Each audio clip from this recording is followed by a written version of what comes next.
Hello students, welcome to my channel concept chemistry.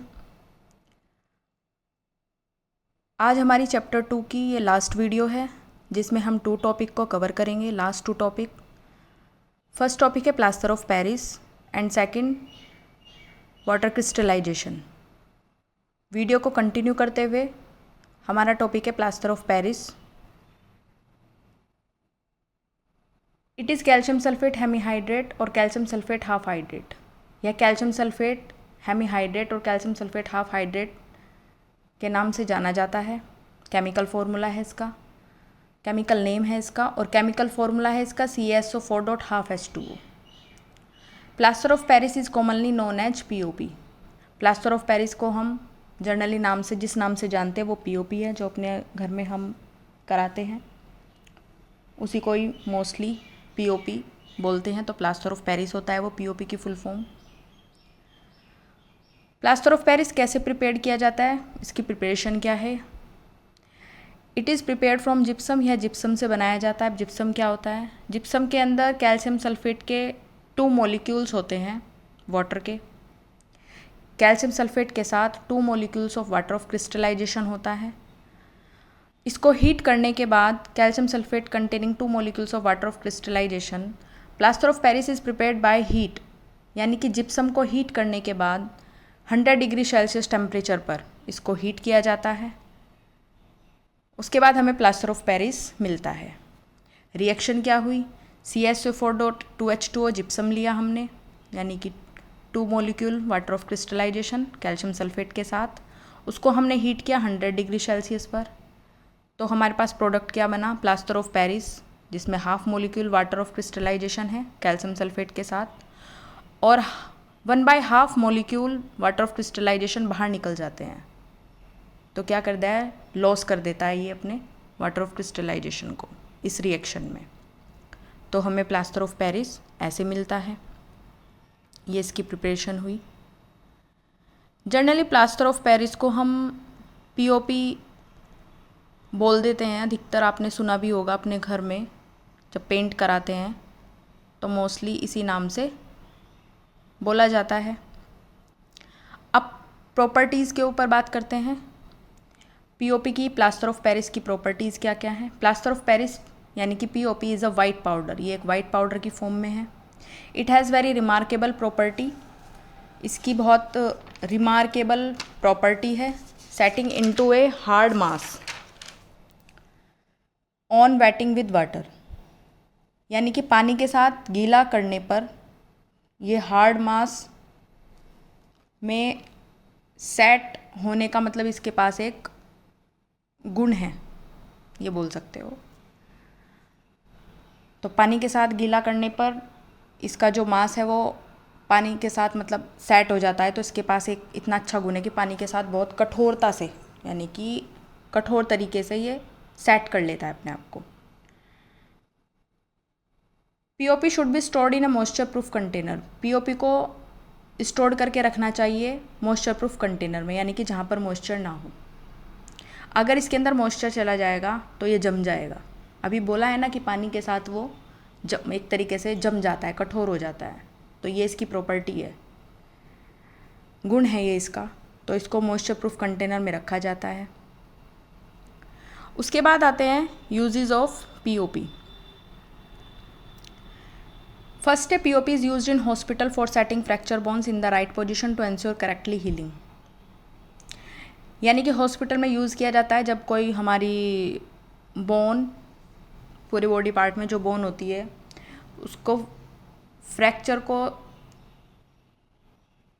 Bone fracture को right position में लाकर set किया जाता है इसके ऊपर POP यानी कि प्लास्टर ऑफ पेरिस, ताकि हमारी जो हीलिंग है वो अच्छे से हो सके, यानी कि जो हमारी हड्डी टूटी है वो अपनी जगह पर सेट हो सके। तो एक राइट पोजीशन में लाकर बोन को इसके ऊपर ये प्लास्टर ऑफ पेरिस सेट किया जाता है। तो हॉस्पिटल में इसका यूज़ किया जाता है।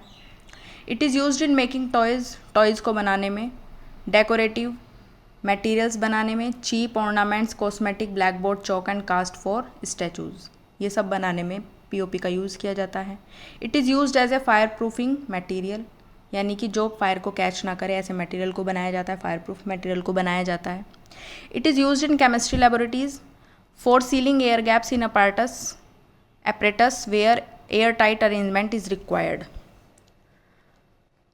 यानी कि केमिस्ट्री लैब में सीलिंग के लिए जो एयर गैप्स होते हैं एपरेटस में सीलिंग के लिए यूज़ किया जाता है प्लास्टर ऑफ पेरिस, जहाँ पर हमारी जो हवा है वो घुस ना सके ऐसे एपरेटस तैयार किए जाते हैं। उनकी जो एयर गैप है उनको सील किया जाता है पीओपी से। तो ये केमिस्ट्री लैब में भी इसका यूज़ किया जाता है। नेक्स्ट है water of crystallisation. Water of crystallisation को हाइड्रेटेड साल्ट्स बोलते हैं। The water molecules which form part of the structure of crystal are called water of crystallisation. Water molecules जो फॉर्म ऐसे परफॉर्म करे क्रिस्टल के स्ट्रक्चर का हिस्सा हो, जैसे कोई साल्ट है उसका जो क्रिस्टल है उसके स्ट्रक्चर की तरह वो वाटर मॉलिक्यूल्स परफॉर्म करता है, उसी को वाटर ऑफ क्रिस्टलाइजेशन बोलते हैं। The salts which contain water of crystallisation, salt जिसमें वाटर ऑफ क्रिस्टलाइजेशन होता है उसको हाइड्रेटेड साल्ट बोलते हैं, hydrated salt. Every hydrated salt has a fix number of molecules, प्रत्येक हाइड्रेटेड साल्ट में एक फिक्स नंबर ऑफ मॉलिक्यूल्स होता है। वाटर ऑफ क्रिस्टलाइजेशन का एक फिक्स नंबर होता है जिसको हम फॉर्मूला यूनिट बोलते हैं। अब जैसे कि फर्स्ट है इसमें copper sulphate crystal contain 5 molecules water of crystallisation. Copper sulphate का जो क्रिस्टल होता है उसमें 5 मॉलिक्यूल्स होते हैं वाटर के। ऐसे ही सोडियम कार्बोनेट का जो क्रिस्टल होता है उसमें 10 मॉलिक्यूल्स होते हैं वाटर के। कैल्शियम सल्फेट के क्रिस्टल में 2 मॉलिक्यूल्स वाटर ऑफ क्रिस्टलाइजेशन होते हैं और आयरन सल्फेट के क्रिस्टल में 7 molecules of water of crystallisation होते हैं। तो ये वाटर ऑफ क्रिस्टलाइजेशन और हाइड्रेटेड साल्ट के बारे में बात की थी। तो एक फिक्स नंबर होता है वाटर ऑफ क्रिस्टलाइजेशन के जो मॉलिक्यूल्स होते हैं वो एक फिक्स नंबर में होता है जिसको हम 1 फॉर्मूला यूनिट से डिनोट करते हैं, 1 फॉर्मूला यूनिट बोलते हैं। नेक्स्ट है action of heat on hydrated salt.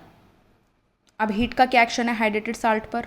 When hydrated salt are heated, अगर हम हाइड्रेटेड साल्ट को हीट करते हैं strongly, they lose their water crystallisation, तो ये अपना वाटर ऑफ क्रिस्टलाइजेशन लूज कर देता है, खो देता है। The salt which have lose their water of crystallisation are called anhydrous salt. अब ऐसे साल्ट जो अपना वाटर ऑफ क्रिस्टलाइजेशन खो देते हैं, लॉस्ट कर देते हैं, तो उसको अनहाइड्रस साल्ट बोलते हैं।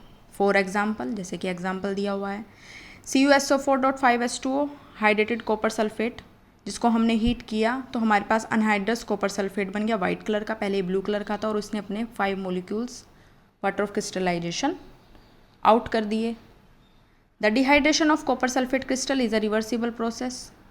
जो डिहाइड्रेशन होता है कॉपर सल्फेट क्रिस्टल का, उसको ये एक रिवर्सिबल प्रोसेस होता है। डिहाइड्रेशन कॉपर सल्फेट का ये प्रोसेस उसका रिवर्स होता है। जैसे CuSO4+5H2, अब CuSO4 में कॉपर सल्फेट में अनहाइड्रस कॉपर सल्फेट में 5 मॉलिक्यूल्स वाटर के मिलाए तो CuSO4.5H2 हो गया, वापस से ये हाइड्रेटेड कॉपर सल्फेट बन गया।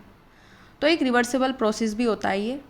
अगर हम डिहाइड्रेशन कर दें कॉपर सल्फेट क्रिस्टल को तो ये हाइड्रेटेड कॉपर सल्फेट बन जाता है, 5 मॉलिक्यूल्स इसमें ऐड हो जाते हैं। और अगर 5 मॉलिक्यूल्स हमें हटाने हैं तो हीट करने पर ये 5 मॉलिक्यूल्स बाहर निकल जाते हैं, यानी कि लॉस हो जाते हैं, तो उसको अनहाइड्रस बोलते हैं, अनहाइड्रस साल्ट बन जाता है। तो आज का टॉपिक यहीं पर फिनिश होता है। ये लास्ट टॉपिक था चैप्टर 2 का एसिड बेसिस एंड साल्ट। इसमें हमने मोस्टली सभी NCERT के टॉपिक्स को कवर किया है। अगर आपको वीडियो अच्छी लगी तो लाइक करें और चैनल को सब्सक्राइब करें। Thank you for watching.